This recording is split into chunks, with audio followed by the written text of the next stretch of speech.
शरीर में रोग आ गया, बीमारी आ गई, बच्चों को मंजिल नहीं मिल रही, कंपटीशन एग्जाम में बैठ रहे हैं, सफलता नहीं मिल रही। सावन के महीने में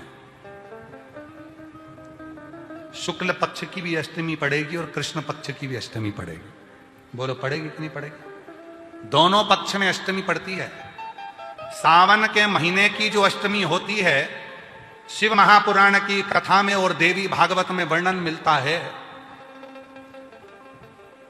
देवी भागवत में और शिव पुराण में वर्णन मिलता है, अष्ट सिद्धि नवनिधि 64 योगिनी सारी विद्या नव देवी सब सावन के महीने की अष्टमी तिथि के दिन महादेव से मिलन करने आती हैं।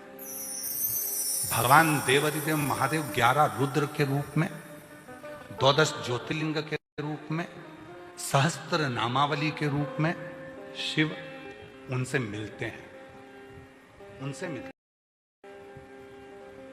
वो समय होता है प्रदोष का समय, शाम का समय।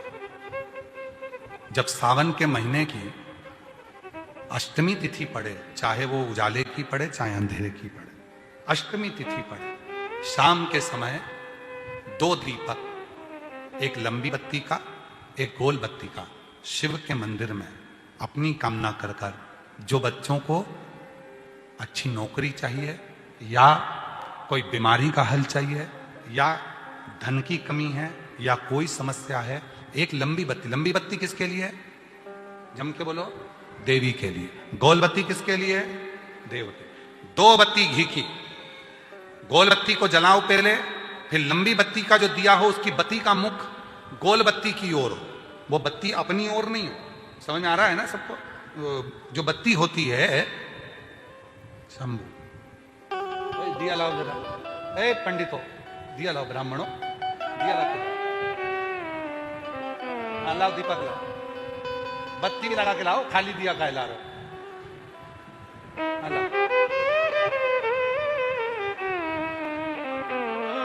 अरे जला के ना लाओ, ऐसे ही लिया।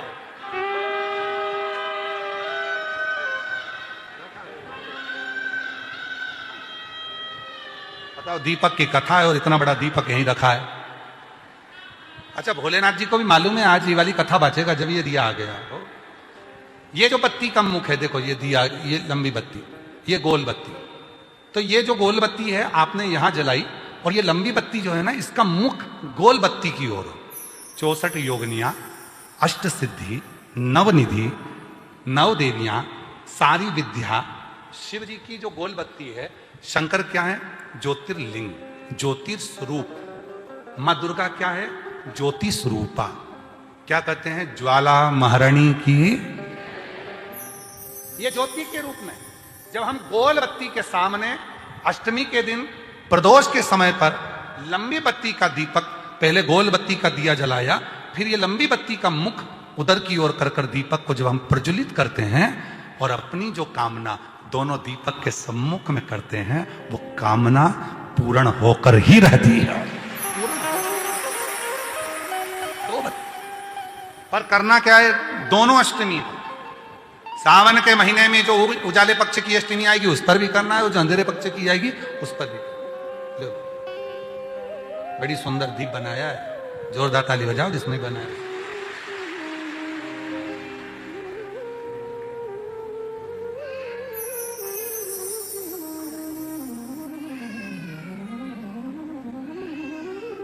दीप उजाले पक्ष की भी अष्टमी लीजिए और अंधेरे पक्ष की भी अष्टमी लीजिए। कुछ नहीं करना, केवल प्रदोष काल में पहुंच जाओ बाबा देवादिदेव महादेव के मंदिर में। एक दीपक, दोनों दीपक साथ में रखो। एक दीपक गोल बत्ती का पहले जलाओ, लंबी बत्ती का दीपक का मुख गोल बत्ती की ओर करो, प्रज्वलित करो और बाबा को अपने मन का भाव करो। बाबा को चलो,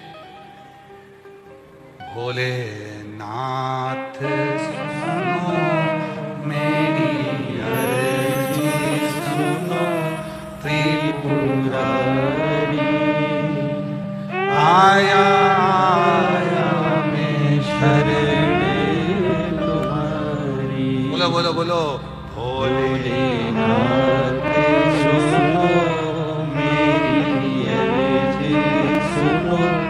त्रिपुरारी आया मैं शरणे तुम्हारी आया मैं शरणे तुम्हारी। बस वो अर्जी अपनी बाबा को कहो, शिव को कहो, शंकर। जैसे विभीषण के ससुर शैलुष गंधर्व शिव के मंदिर में जाते थे, भगवान शंकर के कैलाश जाते थे, शिव नहीं मिलते थे तो जल चढ़ाकर आ जाते थे।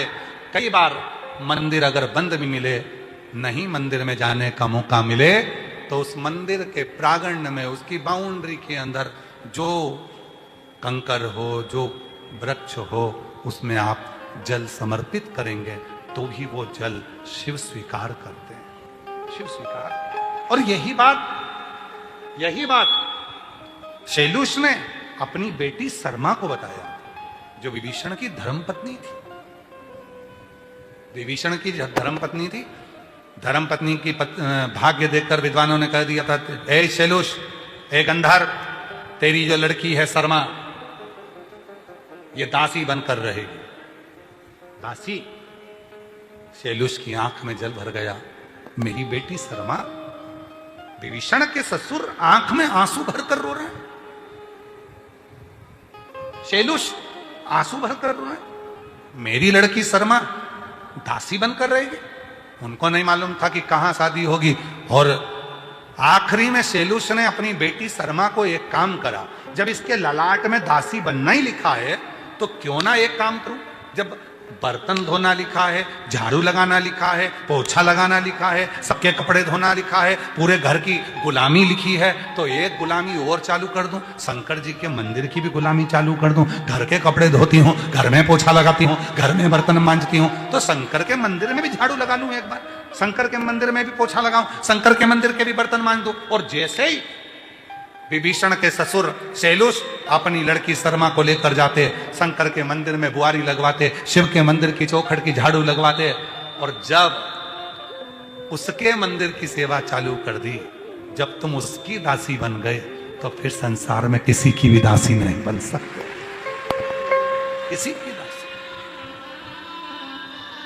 जब उसके दासी बन गए, शैलुष ने बेटी को शिव की दासी बना। और जितनी संसार की मेरी बेटियां हैं, जितने मेरे बेटा हैं, जितनी मेरी माता हैं, जितने मेरी जीजियां, मेरे जीजा जितने बैठे हैं, जितने बुजुर्ग माँ बाप बैठे हैं, घर में झाड़ू बर्तन सब करते हो, एक बार नियम बनाओ, शंकर के मंदिर में जाऊंगी, कुछ नहीं तो वहां के दीपक ही उठा के एक और रखी आऊंगी, थोड़ी सी झाड़ू लगा दूंगी, एक बार कर कर देखना, कर कर देखना। जब तुम उसकी दासी बन जाओगे ना, तो दुनिया में तुम फिर किसी की दासी नहीं बनोगे, किसी की दासी। शर्मा ने एक दिन पूछ लिया, पिताजी तुम शिव जी के मंदिर में झाड़ू लगाने का बोलते हो, पोछा लगाने का बोलते हो, मुझे क्या मिलेगा? कुछ नहीं बेटा, मैंने विद्वानों से पूछा, तेरा भाग्य तो भाग्य में लिखा था कि तू दासी बनेगी, तू दासी बनेगी, पर मैं तेरे भाग्य को बदलना चाहता हूं। और संसार में किसी की सामर्थ्यता नहीं है जो किस्मत को पलट दे, केवल किस्मत पलटने वाला तो देवाधिदेव महादेव है, जो पलट देता है, किस्मत को पलट देता है, वो बदल सकता।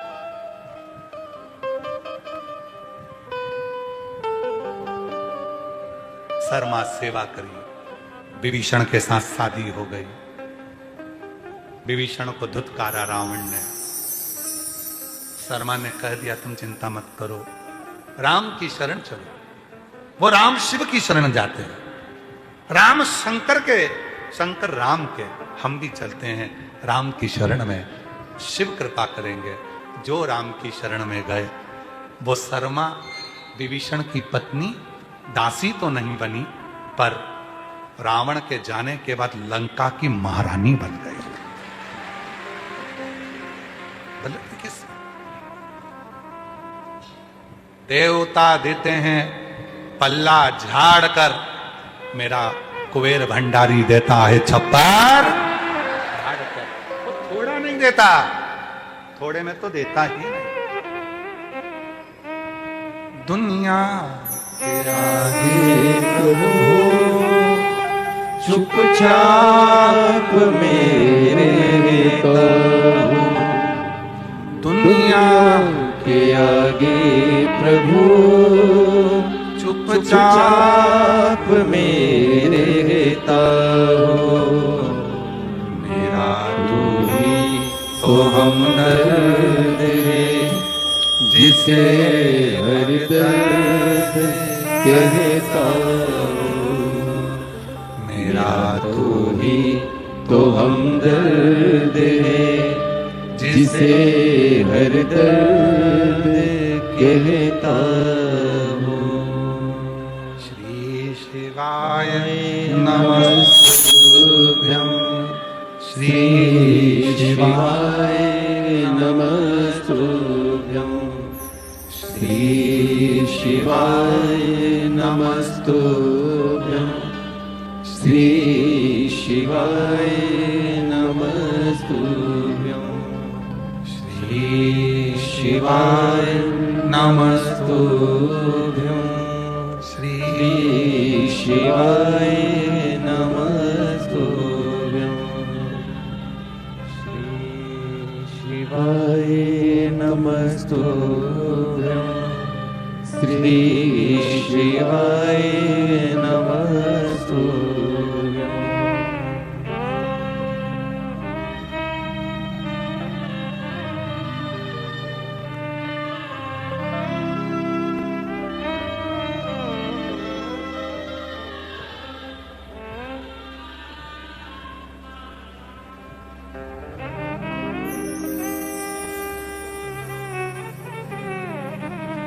भगवान देव शिवोगढ़दानी त्रिकालदर्शी कैलाशी अविनाशी भंडार भरने वाला है, साधारण नहीं।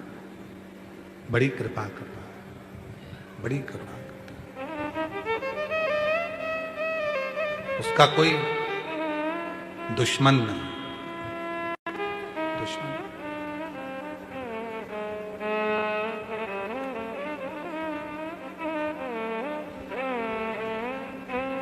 एक बार किसी ने हमसे पूछा था, आपको किसी से खतरा है, आपका कोई दुश्मन है? हमने कहा हमें अपने आप से ही खतरा है। दूसरे से क्या? वो क्या कहते हो रे, हमें तो अपनों ने लूटा, गैरों में कहाँ दम था, कश्ती मेरी वहां डूबी जहां। स्वयं को स्वयं से खतरा होना चाहिए।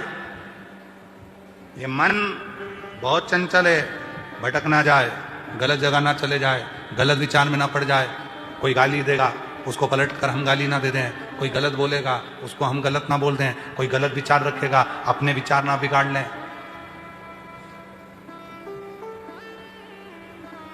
कुत्ता देखा है? अरे जम के तो बोलो, हमने भी कुत्ता देखा है। तुमने देखा है? बिच्छू देखा है? सांप देखा है? कुत्ता काटेगा, जहर चढ़ेगा। बिच्छू काटेगा, जहर चढ़ेगा। सांप काटेगा, जहर चढ़ेगा। तो कुत्ते को समझाते क्यों नहीं हो? मत काट, जहर चढ़ता है। कुत्ता समझेगा? अरे जम के तो बोलो। बिच्छू को कोचिंग दो, ट्यूशन पढ़ाओ। ए बिच्छू काटना मती, जहर चढ़ता है। बिच्छू समझेगा? बोलते जाओ, बोलते जाओ। सांप को कोचिंग दो, सांप को समझाओ, काटना मती दादा, तू काटता है लोग निपट जाते हैं। निवेदन है, तू काटना मती, जहर चढ़ेगा। सांप डसना बंद करेगा? जम के बोलो, नहीं। कुत्ता काटना बंद करेगा? नहीं। बिच्छू डंक मारना बंद करेगा? नहीं। तो फिर करें क्या? सीधी बात है, कुत्ते को समझाना बंद करो, बिच्छू को समझाना बंद करो, सांप को समझाना बंद करो, अपन उनसे दूर हो जाओ। इससे बढ़कर और क्या हो सकता है? तुम्हें मालूम है कुत्ता काटेगा और जहर चढ़ेगा, बिच्छू काटेगा जहर चढ़ेगा, सांप काटेगा जहर चढ़ेगा। तो क्यों उसके करीब में रहते हो? जो बुरा है उससे दूरी बनाओ, गलत बोलने वाला है उससे दूरी बनाओ। आप दूर हो जाओगे, काटेगा ही नहीं। सृष्टो कुत्ता देखा हमने, तुमने देखा कि नहीं देखा पर पता। बिच्छू देखा हमने, तुमने देखा कि नहीं देखा पता। भगवान नारायण कर रहे हैं तारकासुर बेकार, तारकासुर ने ये कर दिया। ब्रह्मा जी बोले तारकासुर ने ये कर दिया। इंद्र करें तारकासुर ने ये कर दिया। आखिरी में एक दिन भगवान विष्णु ने तुरंत कह दिया लक्ष्मी जी से, हे लक्ष्मी तुम कहती हो तारकासुर ने ऐसा करा, पर तारकासुर जैसा शंकर का भजन करने वाला कोई दूसरा नहीं होगा।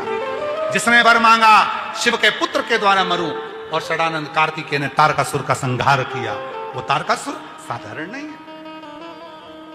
उसके 3 पुत्र तारकाक्ष, विदुम्माली, कमलाक्षी, जिनके कारण भगवान शंकर का पशुपति नाम पड़ गया। बोल पशुपतिनाथ भगवान की। लंकाधिपति रावण को किसी ने किस्मत वाला कहा? नहीं कहा। राक्षस जरूर कहा, असुर जरूर कहा, पर किसी ने किस्मत वाला नहीं कहा। पर किस्मत वाले में भी 3 बड़े प्रबल किस्मत वाले हैं, 3 बड़े भाग्यशाली हैं। भाग्यशालियों में भी भाग्यशाली हैं 3 प्रबल भाग्यशाली।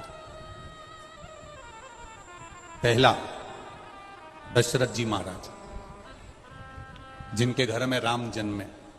बोलो भाग्यशाली है कि नहीं? किस्मत वाले हैं कि नहीं? राम जिनके घर में जन्मे, किस्मत। दूसरे नंबर पर भीष्म पितामह, जिन्होंने भगवान कृष्ण का बचपन से लेकर जवानी तक का दर्शन करा। बोलो भीष्म पितामह किस्मत वाले हैं कि नहीं? बचपन से लेकर जवानी तक भगवान कृष्ण का दर्शन कर रहे हैं, वो भीष्म पितामह भी किस्मत वाले हैं। और तीसरे नंबर पर है गिद्धराज जटायु, जो अपने प्राणों को त्यागा तो राम जी की गोद में त्यागा। किस्मत वाला है कि नहीं? बोलो बोलो, जम के बोलो, है ना? अब दशरथ जी के घर में राम जन्मे, किस्मत वाले हैं। भीष्म पितामह ने भगवान कृष्ण का दर्शन किया, किस्मत वाले हैं। गिद्धराज जटायु की गोद में, राम जी की गोद में गिद्धराज जटायु अपने प्राणों को त्यागा, किस्मत वाला है कि नहीं? पर अगर इन तीनों को भी देखा जाए कि इन तीनों में भी प्रबल किस्मत वाला कौन सा है, बहुत भाग्यशाली कौन सा है, प्रबल किस्मत लेकर कौन पैदा हुआ, तो बताओ कौन पैदा हुआ? गिद्धराज जटायु। दशरथ जी के घर में राम जन्मे, पर दशरथ जी के जब प्राण छूटे तब राम सामने नहीं थे। भीष्म पितामह ने भगवान कृष्ण का दर्शन किया, पर भीष्म पितामह के प्राण छूटे तब कृष्ण सामने नहीं थे। और गिद्धराज जटायु, जिसने जीवन भर मांस खाया, पर जब प्राणों को त्यागा तो राम जी की गोद को पाया। यह प्रबल किस्मत है, यह भाग्य है उसका। गिद्धराज जटायु की कथा कहती है, बचपन गया जाने दो, जवानी गई जाने दो, अधेड़ी गई जाने दो, पर बुढ़ापा बिगड़ने मत। अरे बचपन खेल में खोया, जवानी नींद भर सोया, बुढ़ापा देख कर रोया, सिराने मौत हंसती है। गया बचपन, जाने दो। जवानी गई, जाने दो। अधेड़ी गई, जाने दो, पर बुढ़ापा मत बिगड़ने दे।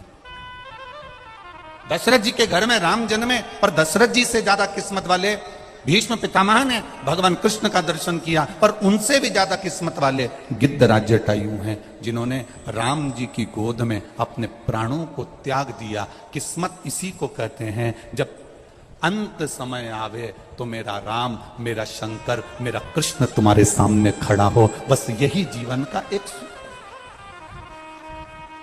और अंत समय प्रभु आना पड़ेगा। आप लोगों को आता है ना?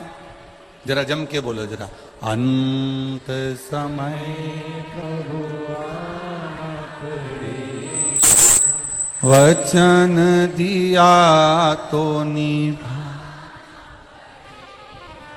आए ना आए प्रभु कुटुम कभी, अंत समय प्रभु और वचन दिया तो निभा। हाँ, अंत समय प्रभु ये अंत समय की घड़ी है। अंत समय परमात्मा का दीदार हो जाए, अंत समय परमात्मा की भक्ति हो जाए। अभी क्या चल रहा है? सावन।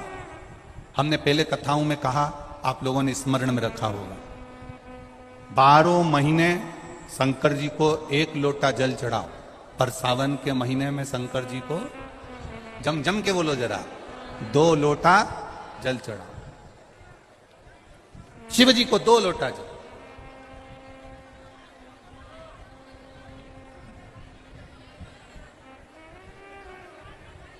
बारह महीने 1 लोटा जल चढ़ाइए, संपूर्ण 12 महीना 1 लोटा जल चढ़ाओ। पर जब सावन का महीना आए तो अपने हाथ में 2 लोटे होना चाहिए। भले 1 लोटे के ऊपर दूसरा लोटा रख के लेके जाओ, मंदिर में जाओ, अंदर पहुंच जाओ, दोनों लोटों को हाथ में ले और दोनों की धार एक साथ मेरे देव अधिदेव महादेव को समर्पित करो। दोनों की धार। अब ध्यान देना थोड़ा सा, इस पुष्कर की ब्रह्मा शिव महापुराण की कथा का स्मरण करिएगा, थोड़ा सा ध्यान दीजिएगा। जैसे ये शिवलिंग है, ये जलाधारी है, ये यहां से जल नीचे जा रहा है। जलाधारी का जो मुख होता है वो उत्तर की ओर हो जाता है, ठीक है, समझिएगा जरा। अब अगर मान लो लड़का 35 साल का हो गया, 36 साल का हो गया, बेटी की शादी नहीं हो रही, 35 साल हो गए, 36 साल हो गए, 40 साल हो गए, देवर देव की शादी नहीं हो रही है, किसी की शादी नहीं हो रही है, तो उसको समझना है सावन के महीने में आप जो 2 लोटा जल लेकर जा रहे हो, उस जल को जहां जलाधारी से पानी बाहर बह रहा है, जहां जलाधारी से, जैसे ये शिवलिंग है, ये गोल जलाधारी, यहां से पानी बह रहा है, तो जल चढ़ाते समय जब आप जल को समर्पित करेंगे दोनों लोटे से, तो धार यहां से लगाते हुए धार को आपको इस शिवलिंग पर पूर्ण समर्पित करना है। कहां से चालू करेंगे? ये जलाधारी जो बनी हुई है अशोक सुंदरी का स्थान। किसके स्थान से? अशोक सुंदरी के स्थान से। अगर लड़के की शादी, लड़की की शादी ना हो रही हो, 35 साल, 40 साल, 42 साल के हो गए, विवाह का कोई योगी नहीं बन रहा, 28 साल, 30 साल हो गए, बहुत प्रयास कर लिए, तो एक सावन के महीने का नियम, 2 लोटे जल लेकर देवाधिदेव महादेव के सामने जाइए। यहां अशोक सुंदरी वाली जगह से दोनों धार एक साथ चढ़ाना प्रारंभ करिए और करते करते वो धार शंकर भगवान के शिवलिंग पर ले जाकर छोड़ दीजिए। ये सावन के महीने के अगर आपने मात्र 7 दिन भी लगातार अगर ये धार आपने चढ़ा ली है, तो देवाधिदेव महादेव की कृपा से 3-4 महीने में सूचना आपको प्राप्त हो ही जाती है। जल की महत्वता, बोल बम का नारा है, जल की मूलता को पहचानेंगे। अब दूसरा क्रम स्मरण करिएगा। मान लो तुम्हें लग रहा है कि मुझे डॉक्टर को दिखाने जाना है और कोई बड़ा रोग ना बता दे, जो बेटे, ऐसा नहीं है कि नवयुवक बेटा बेटी, हम फिर निवेदन करेंगे, शिव महापुराण ने करा क्या है? शिव महापुराण ने एक ही चीज करी है कि जो नवयुवक बेटा बेटी हैं, बच्चे हैं, स्कूल जाने वाले बच्चे हैं, बुजुर्ग हैं, बड़े हैं, शिव महापुराण ने उनके भीतर भक्ति प्रदान करी। और वो भक्ति कैसी है कि एक एक घर का व्यक्ति शंकर की भक्ति में डूबना चाहता, एक एक व्यक्ति। अब आपको लग रहा है कि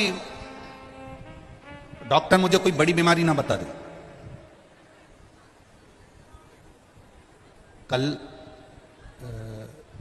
हमारे खंडेलवाल जी के साथ हम रोज यहां आते हैं, तो कल एक 95 वर्ष के एक दादाजी थे, जहां हम रुके हैं होटल में, तो वहां 95 वर्ष के दादाजी नीचे बैठे हुए थे। उनने संकल्प ले रखा था, वो बेड पे रहते थे, पलंग पर पड़े रहते थे, पर उनने कहा कि गुरुजी शिव महापुराण की कथा से मैंने आपने जो बताया वो मैंने किया, और आज 95 वर्ष का हूं, पलंग पर पड़ा रहता था, पर शिव की कृपा से चलकर यहां तक आया हूं, ये शुभ। अब 95 वर्ष के वो दादाजी, और उन्होंने प्रण ले लिया कि जब तक मिलूं नहीं तब तक खाऊं नहीं। अब बड़ी विडंबना वाली बात। अब इतने में ये अमित जी खंडेलवाल जी बोले, गुरुजी हम जैसे नीचे आए तो कहा ये दादाजी 95 वर्ष की इनकी आयु है और बड़े नियम लेकर बैठे हैं, आप एक बार इनसे मिल।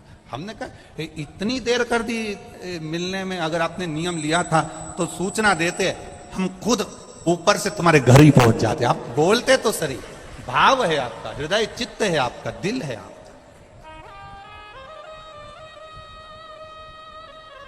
अब कहां 95 वर्ष की आयु, अब वो 95 वर्ष की आयु वाले, और इतना भाव, इतना भाव शिव के प्रति, शंकर ओघड़ी के प्रति, शिव भक्ति के प्रति। यहां सियोर वाले महाराज के प्रति भाव नहीं है, यहां शंकर के प्रति भाव है।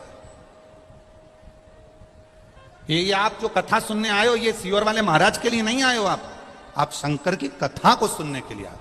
आप अपने दिल में शिव को बिठाने के लिए आए हो। शंकर, देखो कभी कभी ऐसा होता है कि घर का जो व्यक्ति होता है ना, उसके मन में भी घर के व्यक्ति के प्रति भावपूर्ण नहीं हो पाता।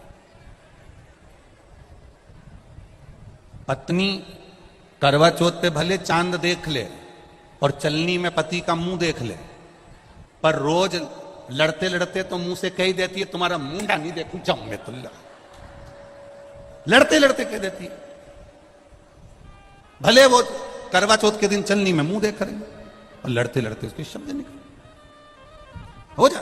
कभी कभी घर का व्यक्ति भी, कभी कभी घर का व्यक्ति भी पूर्ण संकल्पित नहीं हो पाता। एक चरित्र आता है, एक बार कैलाश धाम पर सभा लगी थी। भगवान ब्रह्मा, इंद्र, वायुदेव, जलदेव, गरुण देव, वरुण देव और 33 कोटि देवी देवता कैलाश पर बैठे थे।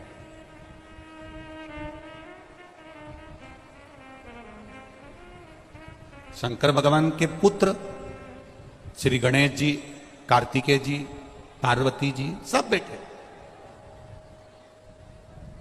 अब इतने में वहां नृत्य चल रहा था, भजन चल रहा था, संगीत चल रहा था।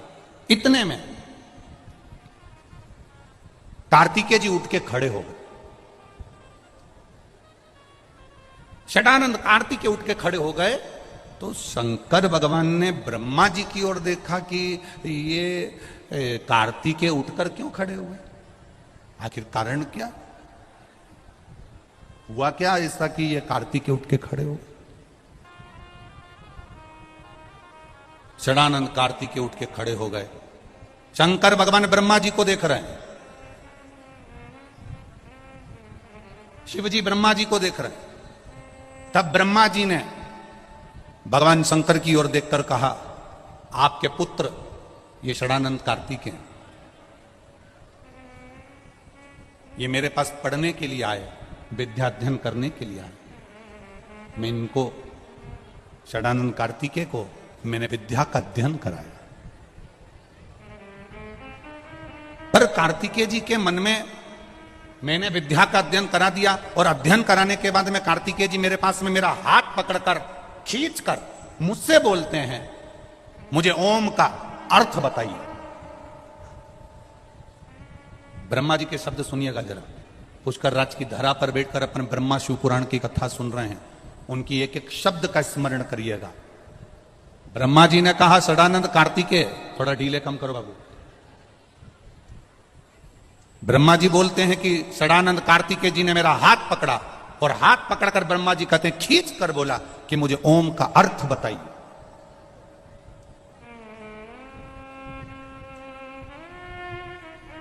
मुझे ओम का अर्थ सुनना है, मुझे ओम का अर्थ बताइए। अब जब ब्रह्मा जी ने भगवान शंकर से कहा, भरी सभा लगी है, भरी सभा, 33 कोटि देवता बैठे हैं, और ब्रह्मा जी कह रहे हैं कि ये कार्तिकेय जो खड़ा है सभा के अंदर, आपका पुत्र कार्तिकेय जो खड़ा है, इसने मेरा हाथ पकड़कर कहा कि मुझे ओम का अर्थ बताइए। तब मैंने कार्तिकेय से कहा, सुनो कार्तिकेय, अभी तुम कुछ पढ़ लिख लो, फिर मैं ओम का अर्थ बताऊंगा। इसके बाद मैं ओम का अर्थ बताऊंगा। सदानंद कार्तिकेय जब नहीं माने तो 12 सहस्त्र व्याकरण के बराबर मैंने ओम का अर्थ कार्तिकेय जी को समझाया। 12 सहस्त्र व्याकरण के बराबर मैंने कार्तिकेय जी को ओम का अर्थ समझाया। और 12 सहस्त्र व्याकरण के एक एक काव्य से मैंने सदानंद कार्तिकेय जी को समझा दिया। उसके बाद भी सदानंद कार्तिकेय जी के मन को यह ना भाया, और सदानंद कार्तिकेय जी ने फिर मेरा हाथ पकड़ा और हाथ पकड़कर कहा, ये ओम का अर्थ है, ये ओम का अर्थ है। सदानंद कार्तिकेय जी के मुख से निकल गया, ओम का अर्थ तो शायद मेरे पिता को भी स्मरण में नहीं होगा। जरा ध्यान देना शब्द पर। कभी कभी बेटा दुकान पर जब ज्यादा बैठना चालू कर देता है, पिता अपने बेटे पर सब कुछ छोड़ देता है, तो बेटे को यह महसूस होने लगता है कि मैं जितना अच्छा व्यापार कर सकता हूं मेरा बाप भी नहीं कर सकता। यह बेटे को अनुभव होता है, ये बेटे की चित्तवृत्ति में ये अनुभव होते हैं, ये बच्चे की चित्तवृत्ति में ये अनुभव हो जाते हैं। पढ़ा लिखा लड़का अपने पिता को ये सोचता है कि इन्होंने क्या पढ़ाई करी, तुम्हारा समय दूसरा था, हमारा समय दूसरा है, हमने जितना पढ़ा शायद आपने नहीं पढ़ा होगा, पर स्मरण में रहे बाप बाप होता है और बेटा बेटा होता है, उसके स्मरण में रहना चाहिए ये शब्द, ये संबोधन।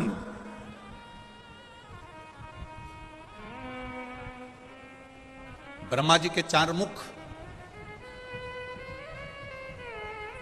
ब्रह्मा जी के चारों मुख, और 4 मुख से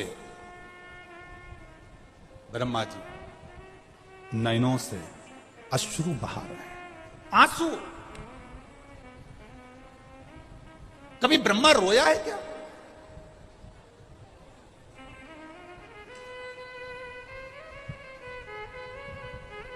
ब्रह्मा जी का सिर कट गया तो ब्रह्मा नहीं रोए। ब्रह्मा जी को श्राप लग गया सावित्री माता का, तब भी ब्रह्मा नहीं रोए।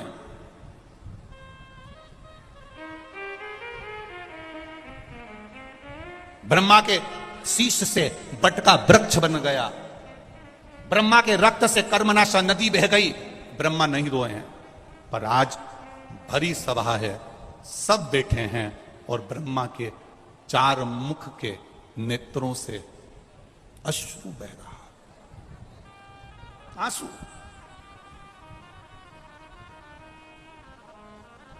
क्योंकि वो जगत का पिता है, सृष्टि का रचना करता है। एक पिता की दशा एक पिता जानता है। बेटा तो कह दिया कि ओम का अर्थ शायद मेरे पिता भी स्मरण नहीं कर पाते होंगे। एक लड़का अगर मैं बेटों से निवेदन करूंगा, पिता वो दौलत है जो चले जाता है ना तो समझ लेना कि तुम्हारी तिजोरी का खजाना लुट गया। पिता वो दौलत है, पिता वो जायदाद है। अपने पिता को कभी यह मत बताने की कोशिश करना कि तुमसे ज्यादा विद्वान मैं हूं। अपने पिता को कभी यह बताने की कोशिश मत करना कि तुमसे अच्छी दुकान में चला लेता हूं। अपने पिता को कभी यह बताने का प्रयास मत करना कि तुमसे अच्छी नौकरी में कर रहा हूं। अपने पिता को यह कभी बताने का प्रयास मत करना कि तुम जितना नहीं कमाए उससे दुगना मैंने कमाकर गाड़ी खरीदी, बंगला खरीदा, ये बनाया, जेवर बनाया, ये करा, वो करा। अपने पिता को कभी यह मत बताना कि मैं जितना कर सकता हूं उतना तुमने नहीं करा, क्योंकि पिता की बराबरी तुम कभी नहीं कर सकते। क्योंकि पिता पिता होता है, उसने अपना पूरा जीवन जो कमाया वो तेरी विद्या में लगाया, जो कमाया तेरी पढ़ाई में लगाया, जो कमाया तुझे अव्वल बनाने में लगा दिया। खुद दुकान पर भूखा रह रहकर शुगर की बीमारी कर ली। टिफिन आता था नहीं खाता था। थोड़े दो ग्राहक और देख लेता हूं, दो ग्राहक और देख लेता हूं, थोड़ी देर से खाना खाऊंगा, थोड़ी देर से भोजन करूंगा, थोड़ी देर से रोटी खाऊंगा।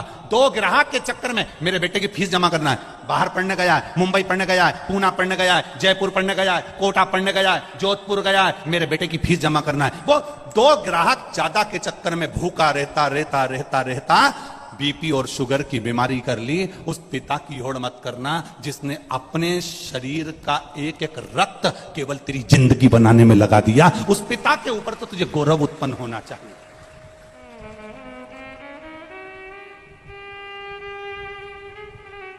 बड़ा दुख होता है जब किसी के मोबाइल पर हम स्टेटस पर देखते हैं ना, और वो लिखते हैं my wife my life.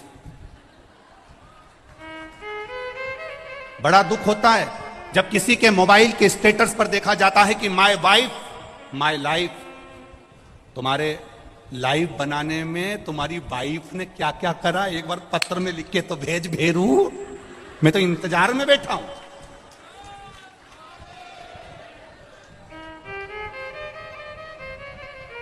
Wife तुम्हारी लाइफ नहीं बनाएगी, वाइफ तुम्हारे बच्चों की लाइफ बनाएगी, ये निश्चित है। वाइफ, हां, वाइफ किस जगह पर खड़ी होती है? वाइफ लाइफ कब होती है? जब तुम बीमार पड़े हो, तकलीफ में हो, कष्ट में हो, कर्जे में लदालुम हो गए, दुख की घड़ी है, और तुम्हारी पत्नी तुम्हारे सामने खड़ी होकर कह दे चिंता मत करना, कर्जा भी हो गया तो मरने की मत सोचना, बीमारी आ गई ना टेंशन मत लेना, मैं तुम्हारे साथ कदम से कदम मिलाकर चलूंगी, चिंता मत करना। तब लिखना माय वाइफ माय लाइफ है। ये मुझे ज्ञान दे रही है, ये मुझे समझा रही है, ये मुझे ज्ञान का स्मरण करा रही है। और नहीं तो अपने मोबाइल पर लिखना चाहिए my father my mother my life. मेरा पिता और मेरी मां ही मेरी लाइफ है, जिसने मेरी जिंदगी बनाई है। हम तुम्हारी पत्नी का विरोध नहीं कर रहे, क्योंकि हमें तुम्हारी पत्नी का विरोध करना भी नहीं है, जैसी मिली है तुम निभा रहे हो। हम तुम्हारी पत्नी का क्या विरोध करें? हमारा इतना सा कहना है, तुम्हारी पत्नी तुम्हारी दुख की घड़ी में सामने खड़ी हो, तुम्हारी पत्नी तुम्हारे दुख के समय पर तुम्हारे सामने खड़े होकर कह रही हो चिंता मत करो, कोई बात नहीं, पैसा नहीं है ना, अब की बार साड़ी नहीं लेंगे करवा चौथ पर, मेरे पास बहुत पड़ी है, जेवर पड़ा है, तुम चिंता मत करना। अगर दुख की घड़ी आ भी गई, पूरा जेवर उठाकर दे दूंगी, तुम्हें कर्जे से मुक्त कर दूंगी, तुम चिंता मत करना। एक बात याद रखना, जब हमारे घर में दुख आता है तब हमारे घर का सोना बैंक में जाता है या दुकान पर जाता है? काय के लिए? गिरवे रखने के लिए या बिकने के लिए? बोलो सही है कि गलत है?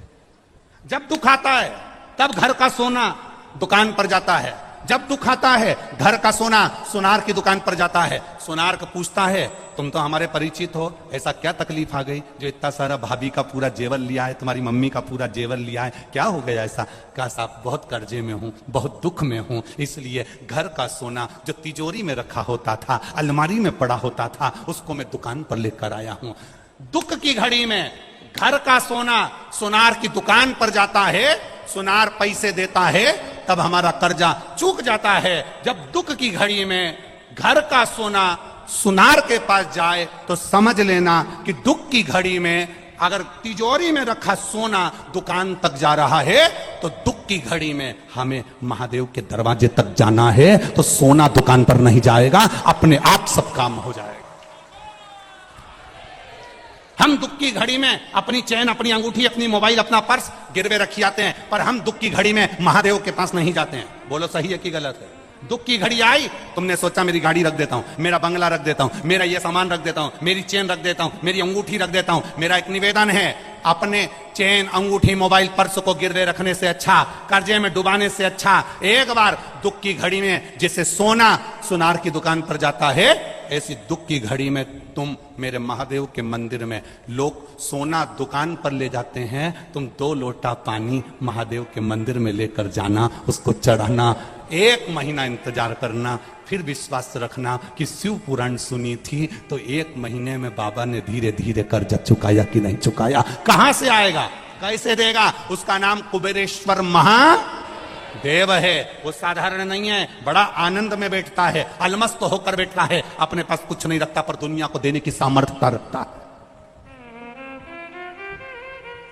वो अपने पास कुछ नहीं रखेगा पर दुनिया को देने की सामर्थ्यता रखता है, केवल एक दृष्टि देता है और दुनिया का भंडार भर देता है। वो हुआ ब्रह्मा जी की आंख से आंसू बह रहे हैं, ब्रह्मा जी का सिर कटा नहीं रोए, ब्रह्मा जी को सावित्री माता ने श्राप दिया नहीं रोए, ब्रह्मा जी को अपशब्द कहे गए नहीं रोए, पर आज ब्रह्मा इसलिए रो रहे हैं क्योंकि जगत के पिता के सामने, देवाधिदेव महादेव के सामने ये प्रसंग सम्मुख में आकर खड़ा हो गया कि कार्तिकेय जी ने कहा ओम का अर्थ तो पिता भी नहीं जानते होंगे। तब शिव जी मुस्कुरा दिए, शंकर भगवान मुस्कुरा के ब्रह्मा जी के ऊपर अपनी दृष्टि से एक टकटकी लगाकर देखा। ब्रह्मा जी ने उसी क्षण कार्तिकेय का हाथ पकड़ा और हाथ पकड़कर षडानंद कार्तिकेय को 12 लाख व्याकरण के काव्य से कार्तिकेय को ज्ञान देना प्रारंभ कर दिया। षडानंद कार्तिकेय ने ब्रह्मा जी के चरण पकड़ लिए। मैंने मेरे पिता के लिए शब्द कह दिया, मेरे जैसा कौन होगा?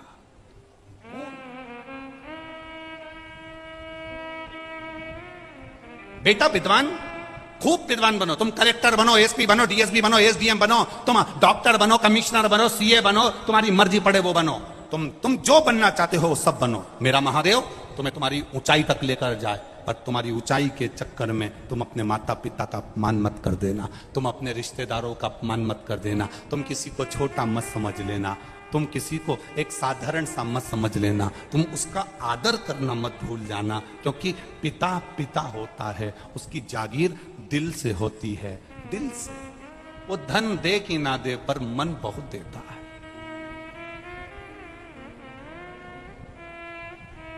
मन बहुत देता है। बेटी बेटा जब तक पिता है, जब तक मां है, तब तक लोग कहते हैं मायका। मायका का मतलब क्या होता है? माय जहां निवास करे, पिता जहां निवास करे उसको क्या कहते हैं? जम जम के बोलो जरा, मायका। वो मायका जहां माता पिता रहे, निवास कर। जितनी माताएं बैठी है ना, जितनी माताएं बैठी है, जितनी बेटियां बैठी हैं ना, जितनी बहुएं बैठी हैं, जितनी भले 70 साल उम्र हो गई, 60 साल हो गई, चाहे 50 साल हो गई, पर तुम सब जितनी बैठे हो और जितने आस्था चैनल पर सुन रहे हो, जितने फेसबुक यूट्यूब पर सुन रहे हो ना, तुम सबको अपने पिता का अहंकार जरूर होता है, ये निश्चित है। और पिता का अहंकार हर एक व्यक्ति को होना चाहिए। तुरंत कह देना चाहिए टेंशन मत लो, मेरे पिता जब तक हैं मुझे चिंता नहीं है। मेरा बाबुल है ना वो संभाल लेता है, मेरा पिता है ना वो संभाल लेता है। पिता जागीर है, पिता जागीर।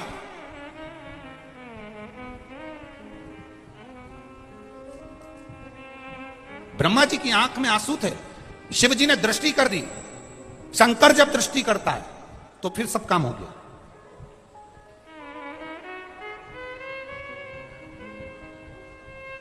अब मेरे महादेव ने षडानंद कार्तिकेय से प्रश्न किया। अभी तक कार्तिकेय ने क्या कहा था कि ओम का अर्थ शिव भी नहीं जान सकते। जब ब्रह्मा जी के सामने 12 लाख व्याकरण काव्य के अर्थ से ओम का अर्थ समझा दिया ब्रह्मा जी ने, अब भगवान शिव ने षडानंद कार्तिकेय से कहा कि ओम के, अब तुमने सब समझ लिया ना, तो अब बताओ ओम के कितने अर्थ हैं? ओम के कितने अर्थ हैं? षडानंद कार्तिक के चरणों में पड़ गए, पिताजी मुझे ओम के अर्थ नहीं मालूम। ओम के कितने अर्थ हैं मुझे नहीं मालूम। शंकर भगवान ने कहा कार्तिकेय,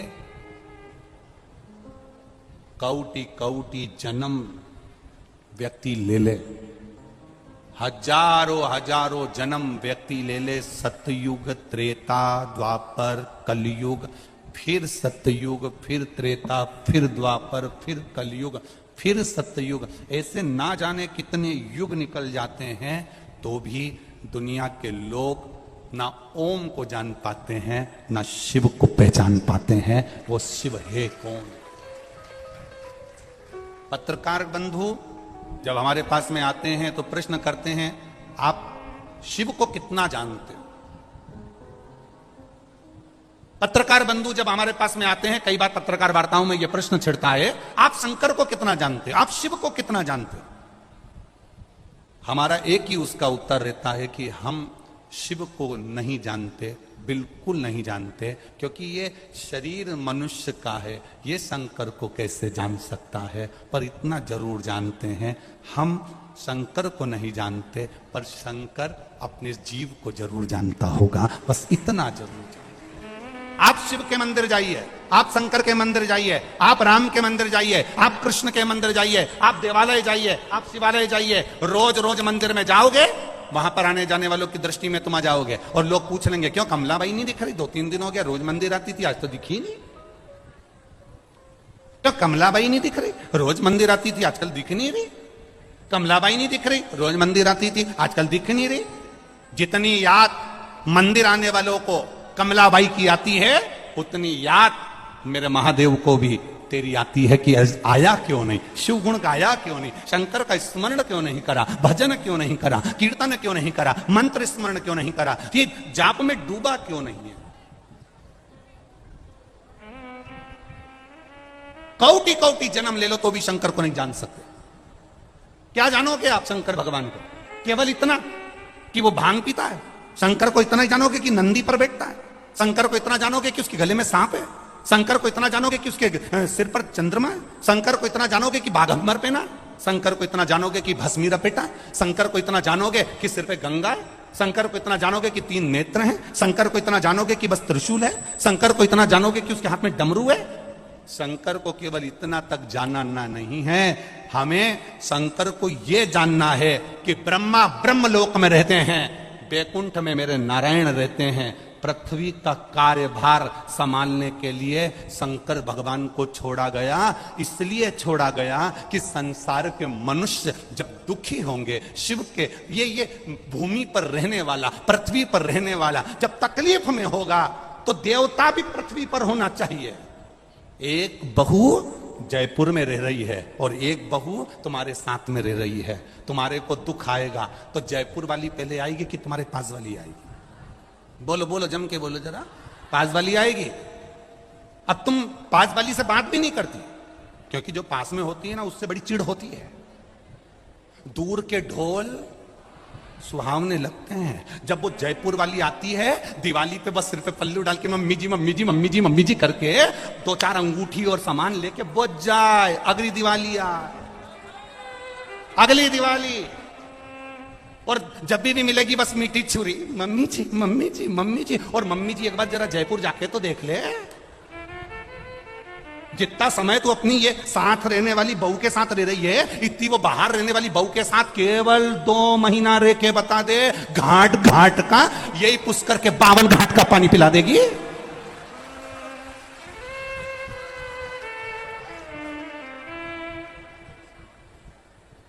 रोज भेरू और भैरवी में लड़ाई होगी। आ गई तुम्हारी मम्मी, तुम ही रख लो। आ गई तुम्हारी मम्मी, अब मैं अच्छे से कपड़े भी नहीं पहन सकती, बिना जा सकती। आ गई तुम्हारी मम्मी। अब रोज भगवान से प्रार्थना करेगी, भोलेनाथ ये पुष्कर कब जाएगी? जो साथ में रह रही है वो थोड़ी अपशब्द बोल सकती है, जो साथ में रह रही है वो ताना दे सकती है, जो साथ में रह रही है वो थोड़ा अपशब्द बोल देगी, जो साथ में रह रही है वो झगड़ा कर लेगी, जो साथ में रह रही है वो तुमसे आड़ा टेढ़ा बोल सकती है, क्योंकि साथ रह रही है। जो साथ रहती है वो तुमसे अपशब्द बोल सकती है, ताना दे सकती है, गाली दे सकती है, अपशब्द बोल सकती है। पर जब तुमको दुख आएगा तो वो जयपुर वाली बाद में तुम्हारी पास वाली जिससे तुमने झगड़ा करा वो आके खड़ी हो जाएगी। बस खड़ी भी हो गई ना, और कुछ नहीं करे, 2 बार बेटों को फोन ही लगा दे कि तुम्हारी मम्मी की तबीयत खराब हो गई, और बेटे बस इतना ही कर देगी ना, तो ही तुम पार हो गए, समझ लो, इतना ही। अब हम आस लगा के बैठे हैं, दूर के ढोल वो 4 दिन की चांदनी वारे पुष्कर वालो।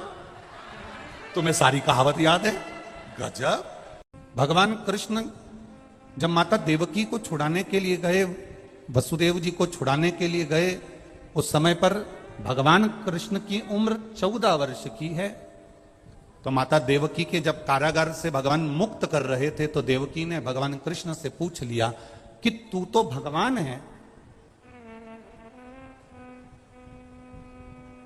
तू नारायण है, तू कृष्ण है, तू राम है, तू परमात्मा है, तू विष्णु है, तू दत्त है, और तू नारायण होकर, परमात्मा होकर मुझे छुड़ाने में तू 14 साल लगा दिए, और 14 साल के बाद तू मुझे छुड़ाने के लिए आ रहा है। कृष्ण, क्या 14 वर्ष के पहले तू मुझे छुड़ाने नहीं आ सकता था? देवकी माता ने अपने पुत्र कृष्ण से कहा कि 14 साल की तेरी आयु हो गई और 14 वर्ष के बाद तू मुझे छुड़ाने के लिए आया है। कृष्ण, क्या तू मुझे 14 साल के पहले छुड़ाने नहीं आ सकता था? भगवान कृष्ण ने कहा, मां, 14 वर्ष के पहले मैं आ जाता, पर पुराना हिसाब पूरा नहीं हो पाता। मां, जिस समय पर मैं राम बना था उस समय पर तूने केकई बनकर मुझे 14 साल के लिए बन भेजा था, इसलिए 14 वर्ष का हिसाब आज पूरा हुआ।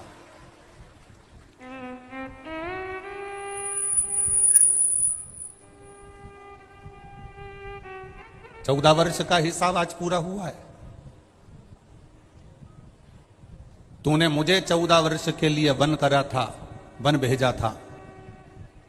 14 वर्ष मुझे वन में रहना पड़ा तो 14 साल तुमको कैद में रहना पड़ा। ये हिसाब है मनुष्य जीवन का। देवकी ने कहा, अगर मैं केकई थी तो यशोदा कौन है? भगवान कृष्ण कहते हैं वो यशोदा राम अवतार में जो मेरी मां कौशल्या थी, जो 14 साल मेरा इंतजार करी थी, वो यशोदा मेरी मां कौशल्या। तूने मुझे 14 वर्ष के लिए वन भेजा तो 14 साल तुम्हें कैद में रहना पड़ा। वो 14 साल मेरा इंतजार करती रही, मेरा बेटा आएगा, मेरा पुत्र आएगा। रोती रही, मेरी याद में बिलखती रही, मेरी याद में अपनी आंखों के आंसू बहाती रही। इसलिए यशोदा जी की गोद में मुझे 14 साल रहना पड़ा, क्योंकि वो छोड़ना नहीं चाहती थी। कर्म कैसा है आपका? कर्म की गति कैसी है आपकी? कोई बुरा नहीं है संसार में, ना पिता बुरा है, ना माँ बुरी है, ना पत्नी बुरी है, ना पति बुरा है, ना भाई बुरा है, ना सखा बुरा है, ना सास बुरी, ना ननन बुरी, ना बहू बुरी, कोई बुरा नहीं। हम जो अदालत में तलाक लेने के लिए जाते हैं, पति पत्नी दोनों अदालत में तलाक लेने के लिए खड़े रहते हैं, हम उनसे हमेशा कहते हैं थोड़ा सा इंतजार करो,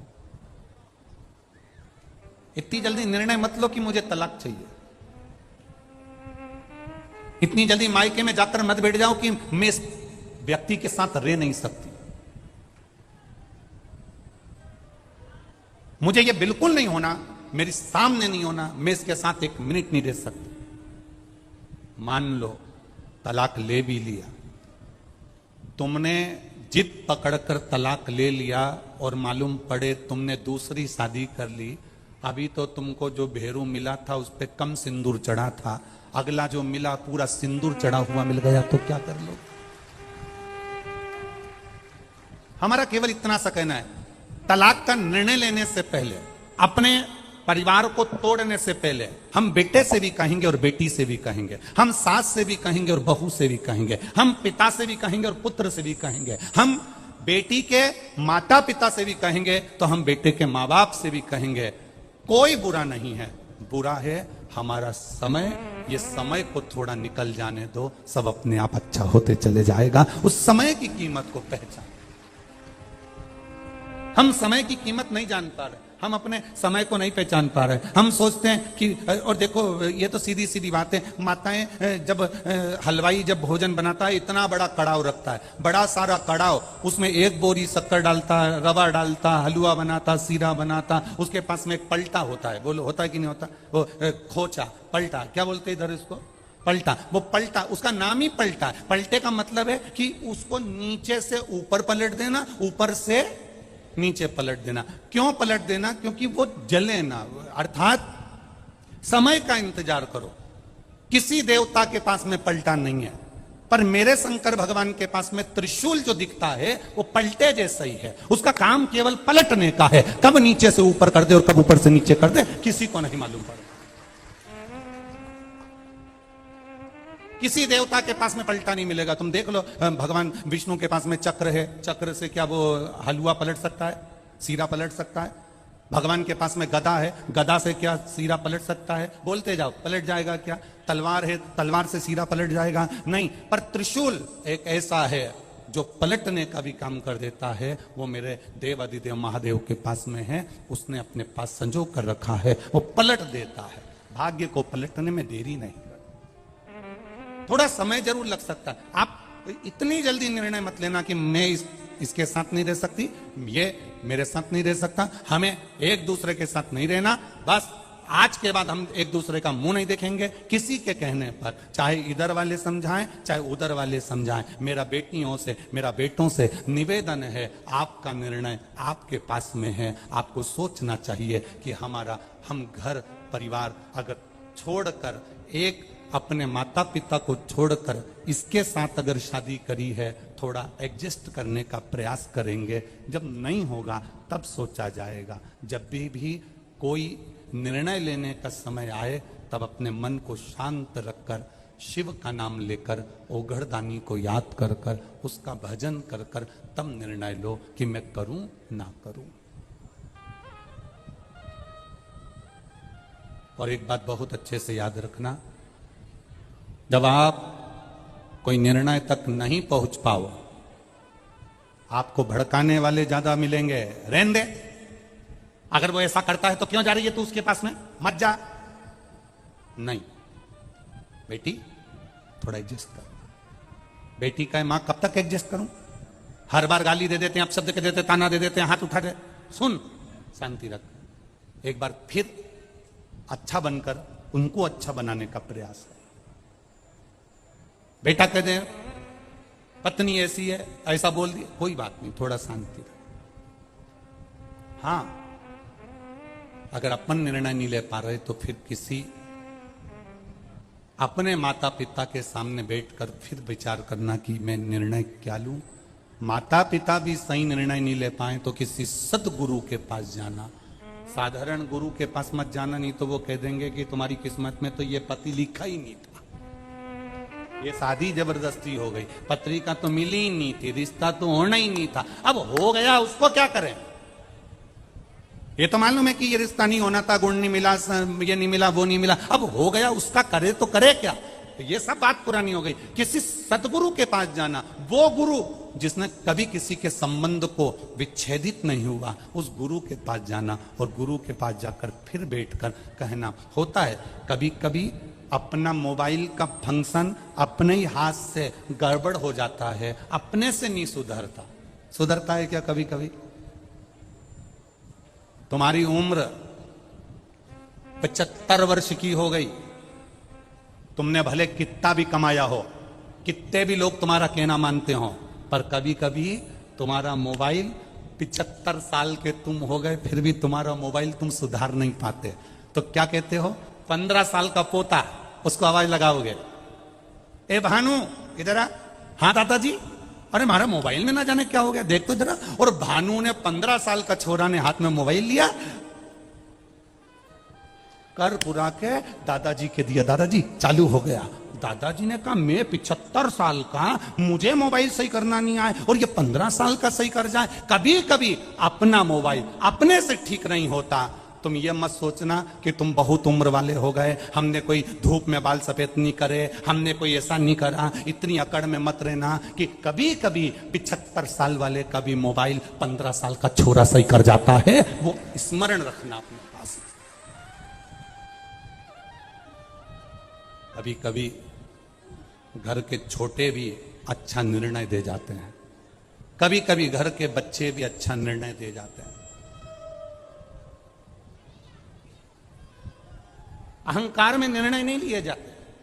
तुम भले 75 साल के हो गए, तुम भले 80 साल के हो गए, तुम भले 70 साल के हो गए, कभी कभी मोबाइल घर का बच्चा सुधार देता है। और अगर बच्चे से भी नहीं सुधरता, घर के व्यक्ति से नहीं सुधरता, तो फिर मोबाइल को दुकान वाले के पास भेजा जाता है। दुकान वाला कहता है इसको 7 दिन तक यहाँ पड़े रहने दो, मैं कंपनी में भेजूंगा, कंपनी से सुधर के यहाँ आ जाएगा। बोलो सही है कि गलत है? कंपनी में जाएगा, वहां से सुधर कर आ जाएगा। कितना दिन लगेगा? का 7 दिन लगेगा। बस अगर तुम्हारी बुद्धि काम ना करे, तुम्हारा चित्त काम ना करे, सही निर्णय तुम अपने बेटा बेटी के लिए ना दे पाओ, तो फिर 7 दिन के लिए शिव पुराण में जाकर बैठ जाना। कंपनी में अगर जाकर बैठ गए तो मोबाइल ठीक हो सकता है। 7 दिन कंपनी में मोबाइल को ले जाकर पटक दो, ठीक हो सकता है। शिव पुराण, मोबाइल सही करने की दुकान, और पुष्कर राज कंपनी। अब 2 ही चीज एक ही जगह मिल गई तो तुम तो सुधरे सुधराए हो, फिर तो क्या सोच रहा हो? अब उसमें तुम्हारा को सोचने की जरूरत है क्या? यहाँ देखो, बहुत अच्छा एक हम कहना चाहेंगे, जिन 1999 में हमने जब पहली कथा गीताबाई पारस सर ने जब करवाई थी, तो वो गीताबाई पारस सर इसी पुष्कर की रहने वाली और इन्हीं ब्राह्मण परिवारों में से थी जो हमारे सीहोर रहे। और यहाँ कई ब्राह्मण पुरोहित परिवार ऐसे होंगे जिनकी वो रिश्तेदार भी लगती होगी। किन की रिश्तेदार? खड़े होना जरा आप लोगों के। इन लोगों के रिश्ते में भी है। और कल हमारे वो पुरोहित जी हमको जो दर्शन कराने गए, उनके भी रिश्ते में। ये एक सहज वाली बात है। तो हमारे को तो हम ये कहेंगे कि हम यहाँ कथा करने के लिए अगर आए हैं, तो हमको तो ऐसा लगता है कि हमारे परिवार में ब्रह्मा जी ने नहीं, यहाँ ब्राह्मणों ने कहीं ब्रह्मा जी से कहा होगा, तो यहाँ शंकर जी की कथा यहाँ हो रही। ये शिव तत्व है, ये शंकर की उदाहरण। पुष्करणी ब्राह्मण गीताबाई पारस सर पुष्कर की रहने वाली थी, जिन्होंने पहली कथा का स्मरण करा।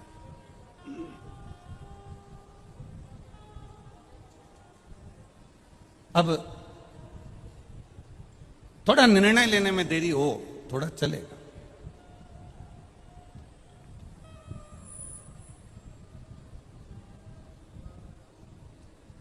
कल एक पत्र आया था, उस पत्र में किसी बहन ने लिखा था कि ब्राह्मण, संत, गुरु, साधु, सन्यासी, इनको तो माया से मतलब नहीं होना चाहिए, पैसे से मतलब नहीं होना चाहिए, फिर ये धन क्यों लेते हैं, पैसा क्यों लेते हैं?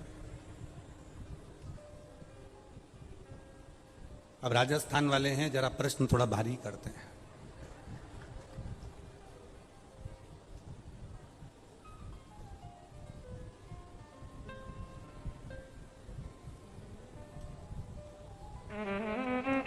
डटके तो घी खाते हैं।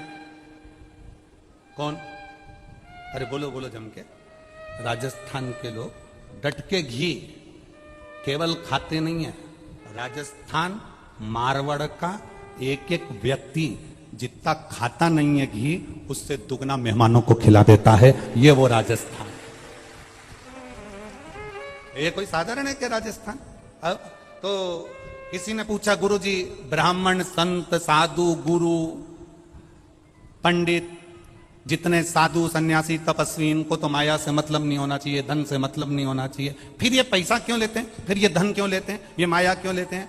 तो मेरा निवेदन केवल इतना है कि संत, साधु, गुरु, सन्यासी, ब्राह्मण, ये सब तुमसे पैसा, माया इसलिए लेते हैं कि माया भी रोती है कि हमारी कब काया सुधरेगी। जब साधु संत के हाथ में आती है, साधु संत उसे भंडारे भोजन में लगा देता है, तो माया की भी काया पलट जाती है। इसलिए संत, ब्राह्मण, साधु, गुरुजन, सन्यासी, तपस्वी, साधक, उपासक, ये धन तुमसे लेकर माया की काया पलटने में लगा दे।